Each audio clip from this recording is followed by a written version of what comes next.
വവ്വാലുകളിലെ വൈറസും മനുഷ്യരിലെ വൈറസിന്റെ വേരിയന്റും ഒന്നാണ്, 100% സാമ്യമുള്ളതാണ് എന്നുള്ളത് കേരളത്തിൽ നമ്മൾ പരിശോധനയിലൂടെ കണ്ടെത്തിയിട്ടുണ്ട്. തീർച്ചയായിട്ടും ICMR സഹായത്തോടു കൂടിയിട്ടാണ് പരിശോധനകൾ നടത്തിയിട്ടുള്ളത്. ജീനോമിക് സീക്വൻസിംഗ് നമ്മൾ നടത്തിയപ്പോൾ ഒരേ വകഭേദം, നിപ്പ വൈറസിന്റെ ഒരേ വകഭേദമാണ് വവ്വാലിലും മനുഷ്യരിലും ഉള്ളതെന്ന് കണ്ടെത്തിയിട്ടുണ്ട്. അപ്പൊ വവ്വാലാണ് സോഴ്സ് എന്നുള്ളത് കണ്ടെത്തിയിട്ടുണ്ട്. ഇപ്പോൾ നമ്മൾ ശ്രമിക്കുന്നത് ഒരു കാര്യമാണ്, അത് ലോകത്തൊരിടത്തും സാധിച്ചിട്ടില്ലാത്തൊരു കാര്യം കൂടിയാണ്. അതായത് ഇപ്പൊ ബംഗ്ലാദേശിൽ ഓയിൽ പാം സാപ്പ് അതിൽ വൈറസ് കണ്ടെത്തിയിട്ടില്ല. അതൊരു അസംഷനാണ്, ഒരു തിയറിയാണ്. പക്ഷെ ആ പാനീയത്തിൽ വൈറസിന് കണ്ടെത്തിയിട്ടില്ല. നമ്മൾ ശ്രമിക്കുന്നത് ഈ ഫ്രൂട്ട്സിൽ വൈറസിന്റെ സാന്നിധ്യം കണ്ടെത്താൻ കഴിയുമോ എന്നുള്ളത്. അത് ലോകത്തൊരിടത്ത് സാധിച്ചിട്ടില്ല. അത് നമ്മൾ ICMR സഹായത്തോടുകൂടി, ബാറ്റ് സർവൈലൻസ് വിഭാഗത്തിന്റെ സഹായത്തോടുകൂടി അത് നമ്മൾ പരിശ്രമം ആരംഭിച്ചിട്ടുണ്ട്. ഇവിടെ ഈ കേസിൽ കുട്ടി മറ്റു സുഹൃത്തുക്കൾക്കൊപ്പം ആ നാട്ടിൻപുറത്ത് ഒരു കുളിക്കാനായിട്ട് പോയപ്പോൾ അവിടെയുള്ള ഒരു കാട്ട് അമ്പഴം, അപ്പൊ അതിൽ നിന്ന് അമ്പഴങ്ങ പറിച്ച് കഴിച്ചതായി സുഹൃത്തുക്കൾ പറയുന്നുണ്ട്.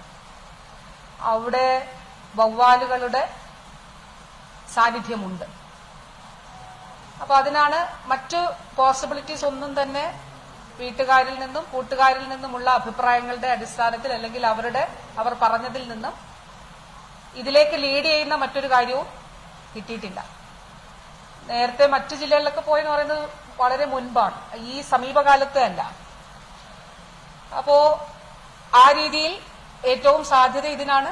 അത് മറ്റു ചില തെളിവുകളുടെ കൂടി അടിസ്ഥാനത്തിൽ ആണ് നമുക്ക് സ്ഥിരീകരിക്കേണ്ടതായിട്ടുള്ളത്. ആ തെളിവുകൾ കൂടി ശേഖരിക്കുന്നതിനാണ് ശ്രമിക്കുന്നത്.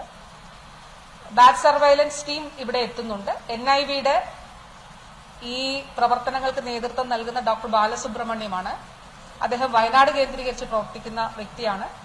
അദ്ദേഹം ദീർഘനാളുകളെ അദ്ദേഹം എടുത്ത സാമ്പിളുകളിൽ തന്നെ 2023 കോഴിക്കോടും ഇദ്ദേഹമാണ് സാമ്പിളുകൾ എടുത്തിട്ടുള്ളത്. അദ്ദേഹം ഇന്നിവിടെ എത്തുന്നുണ്ട്. അപ്പൊ നമുക്ക് അതുകൂടി പരിശോധിക്കാം. ജിനോമിക് സീക്വൻസിംഗ് കൂടി ചെയ്യേണ്ടതായിട്ടുണ്ട്. ഇവിടെയുള്ള ബാറ്റ്സിന്റെ സാമ്പിളുകളും ഈ സാമ്പിളിലെ വൈറസിന്റെ ജിനോമിക് സീക്വൻസിംഗും ചെയ്തുകൊണ്ട് അതൊന്നാണ് എന്നുള്ളത് കൂടി നമുക്ക് സ്ഥിരീകരിക്കേണ്ടതായിട്ടുണ്ട്. മറ്റു ചില പ്രവർത്തനങ്ങൾ കൂടി നടക്കുന്നുണ്ട്. ഒരു കാര്യമുണ്ട്, അതുകൊണ്ട് ഇത് നേരത്തെ കേരളത്തിൽ കണ്ടുപിടിക്കപ്പെട്ടിട്ടുള്ള കാര്യമാണ്. അതുകൊണ്ട് വവ്വാലുകളുടെ ആവാസ വ്യവസ്ഥകളെ തീയിട്ട് നശിപ്പിക്കുന്നതിനോ അവയെ ശബ്ദം ഉണ്ടാക്കി അവിടുന്ന് ഓടിക്കുന്നതിനോ ഒന്നും ശ്രമിക്കരുത് ദയവായി. അത് കൂടുതൽ അവയെ പ്രൊവോക്ക് ചെയ്യുകയും കൂടുതൽ വൈറസ് പുറന്തള്ളുകയും ചെയ്യുമെന്നുള്ളതാണ് വിദഗ്ധർ പറയുന്നത്. അപ്പൊ നമ്മൾക്ക് ചെയ്യാനുള്ളത് നമ്മുടെ ബോധവൽക്കരണ പ്രവർത്തനങ്ങളിൽ പറയുന്ന കാര്യം തന്നെയാണ്. വവ്വാലുകളും കിളികളും കഴിച്ച പഴങ്ങളുടെ ബാക്കി കഴിക്കരുത്. താഴെ കിടക്കുന്ന പൊട്ടിയ പഴങ്ങൾ അങ്ങനെയുള്ളവ കഴിക്കരുത്. പഴങ്ങൾ വൃത്തിയായി കഴുകി മാത്രമേ ഉപയോഗിക്കാൻ പാടുള്ളൂ. അങ്ങനെയുള്ള കാര്യങ്ങൾ തീർച്ചയായിട്ടും നമുക്ക് ഈ ഒരു ഘട്ടത്തിൽ ഇതിൽ ഭയം വേണ്ട. പക്ഷെ ഈ പ്രവർത്തനങ്ങൾ മുൻകരുതലായിട്ട് നമ്മൾ നടത്തേണ്ടതായിട്ടുണ്ട്.